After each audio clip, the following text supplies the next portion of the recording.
How to transform your deepest fear into the most courageous part of your soul. I was standing on the edge of a cliff, barefoot, heart pounding, the wind howling like a forgotten spirit through the valley below. Behind me, the world I knew. In front of me, nothing but mist, clouds, and a drop so deep it looked like it fell into another universe. And right in that moment, I realized something terrifying. This cliff wasn't real. It was inside me. It was the cliff of my deepest fear. And I knew, if I jumped, I wouldn't fall. I'd fly. What you're about to witness in the next few minutes will change how you see fear forever. I'm not exaggerating. You're not here by accident. Something, call it fate, destiny, or divine timing, has brought you to this exact moment in your life. And if you stay with me, we're going to walk straight into the belly of the beast. And we're going to come out as something else. Something powerful. Something divine. Something unstoppable. Because what if I told you that your deepest fear, the one that paralyzes you in the silence of your mind, isn't trying to destroy you? What if it's trying to reveal you? I didn't always believe that. In fact, I used to run from fear. I built my entire life around avoiding it. I stayed in safe relationships. I stayed in boring jobs. I stayed small, hidden, invisible. I called it being smart, practical, responsible. But the truth? I was terrified. Terrified of being seen. Terrified of failing. Terrified of succeeding and not being able to handle it. Terrified of dying. Terrified of living. And above all, terrified that maybe, just maybe, there was something massive inside me that I could never understand or control. And then it happened. 3 minutes into this journey, everything changed. I met him. The man with the obsidian eyes. He appeared in a dream that didn't feel like a dream. I was walking through a burning forest. Trees cracking and collapsing into fire around me. The sky bleeding red. And there he stood. Tall. Still. Wrapped in a cloak made of shadows. He didn't speak with words. His voice was like thunder rolling across my bones. He said, "You have one fear. One fear that wears 1,000 masks. Name it, and you will be free. Face it, and you will become divine." Then he vanished. And I woke up screaming. But not from terror. From truth. I knew instantly, I had to find that fear. Not the surface fears. Not the petty worries. The real one. The ancient one. The one that had been following me through lifetimes. And so I began walking. Physically. Spiritually. Emotionally. Into every place I'd refused to enter. I reached out to people I had ghosted. I revisited the pain I never processed. I asked questions no one around me dared to ask. What am I really afraid of? Who would I become if that fear no longer ruled me? Am I willing to lose everything false to find what's real? But here's where it gets wild. As I journeyed deeper, reality started bending. One night, I was meditating in the desert. No phone. No people. Just stars and silence. And the ground beneath me started to vibrate. Gently at first.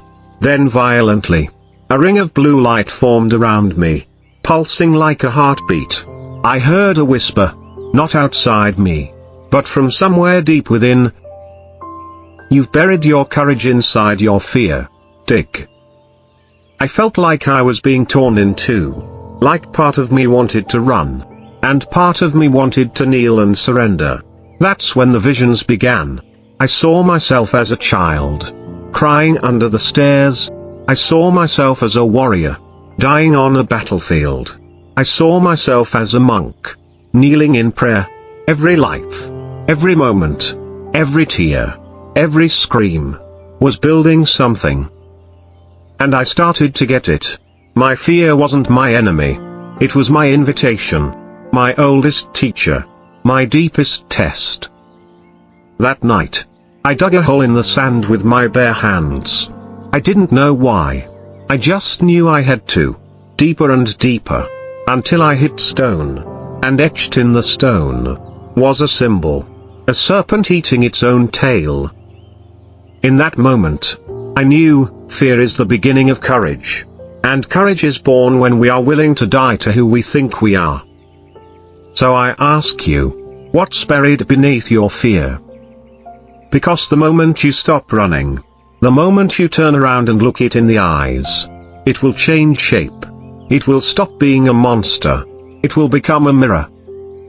And in that mirror, you will see not your weakness, but your power. You're still watching. That means you're ready. Ready to keep going. To go even deeper. But prepare yourself. Because what happens next is something no one has ever shared publicly. Until now. The moment I discovered my fear wasn't mine, it was inherited from another lifetime. I didn't believe in past lives. Not really. I thought that was just spiritual fluff. Something people said to sound mystical. But that was before the night I walked into the old temple buried beneath the mountain. No signs led me there. No GPS. Just a pull. Like something in my soul remembered a path my mind could never explain. It took me 12 hours to climb the ridge. I didn't stop. Not once. I didn't eat. I barely drank. I just followed the pull. And when I found the entrance, hidden beneath moss, stone, and time, I cried. Not out of joy. Out of recognition. I had been there before. And the moment I stepped inside, it was like every nerve in my body started screaming. The walls were covered in symbols, some glowing faintly. I saw a mural of a warrior clutching his heart while shadows poured from his eyes. Underneath were the words, "That which you fear, you repeat. That which you face, you redeem." I lit a torch. I walked deeper, and in the very center of the temple was a sarcophagus. I didn't want to open it, but I had to. Inside was a mirror. And in the mirror, I saw a version of myself I had never met, but instantly knew. Older, fiercer, eyes full of storms. He looked at me, and I heard his voice, not in sound, but in memory. I failed. I feared my power. I buried it. But you are the one who came to finish what I couldn't. I fell to my knees, because suddenly I understood, the fear I carried wasn't just mine. It had been passed down, through lifetimes, through bloodlines, through choices I couldn't remember making but had lived the consequences of. Have you ever felt a fear so ancient, so irrational, that no amount of logic can shake it? That's because some fears aren't from this life. And the only way to release them is to face them in the soul, not the mind. That night, I performed a ritual I didn't even know I knew. My hands moved with memory. My voice spoke in a language my mouth had never learned. And as I chanted, the ground beneath me began to shake. The mirror cracked. And through that crack, a light burst out, so blinding, so pure, it shattered every illusion I'd ever held about who I was. And suddenly, I wasn't afraid. I wasn't afraid of being judged. I wasn't afraid of being wrong. I wasn't afraid of death. I wasn't even afraid of fear. Because I saw the truth. Fear is not your enemy. It's your map. It's the arrow pointing you to the part of your soul that's ready to awaken. And when you stop avoiding the fear, when you walk straight into it, it alchemizes. It becomes power, clarity, purpose. So I ask you, what if the fear you carry didn't start with you? What if it's the unfinished lesson of your ancestors?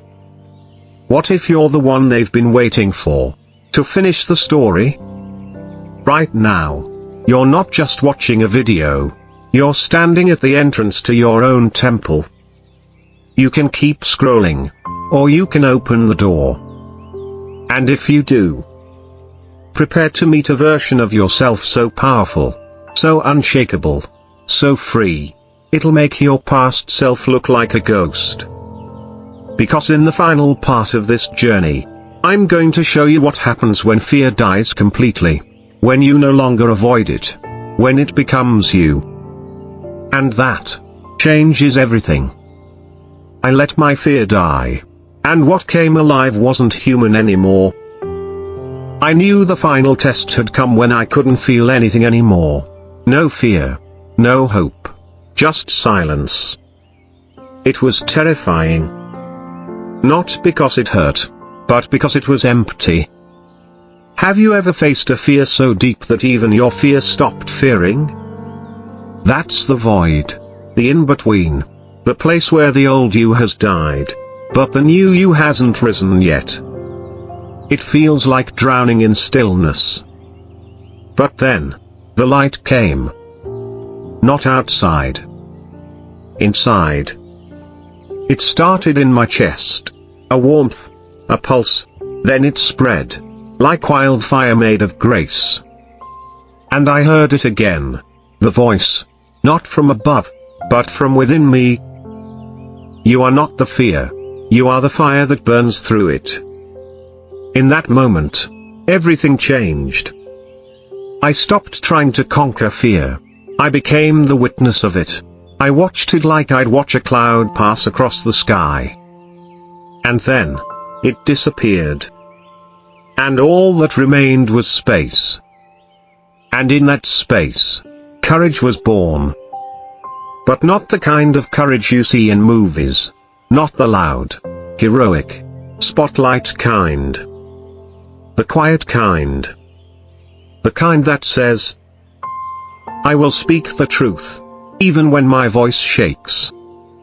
I will love, even when I've been broken. I will walk alone, if it means walking in alignment. That is divine courage. And you don't find it by fighting fear. You find it by dying to it. By letting it go. By realizing, the fear was never a prison. It was a cocoon. And now, you are ready to fly. So let me leave you with this. What would your life look like if fear never controlled you again? What decisions would you make? What love would you allow? What life would you finally live? Your fear was never the enemy. It was the doorway. And today, you walked through it. You've become what you were always meant to be. Not fearless, but infinite. Welcome home. The day you let fear die is the day your soul finally starts to breathe.